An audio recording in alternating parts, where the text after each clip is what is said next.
Directly from 33 years of single-family ownership, we're delighted to offer this Concours winning Jaguar E-Type V12 Roadster, finished in Primrose Yellow with special order navy hide interior and a black hood. An original manual gearbox example with all matching numbers.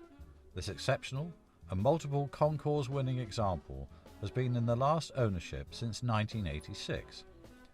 Restored by highly respected Jaguar specialists and covering 4,500 miles since completion, the car is accompanied with multiple and comprehensive history files. Sparingly used, much cherished, and kept in a climate-controlled environment when not being driven on trips or to Concours events.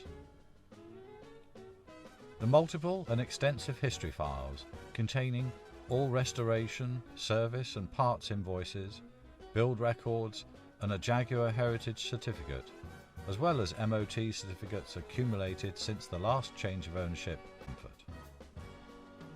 A distinctive icon of British sports car production, built throughout the 1960s and 70s, the E-Type is often referred to as the most beautiful car in the world and remains excellent value and highly enjoyable whilst being a staple of the classic car movement.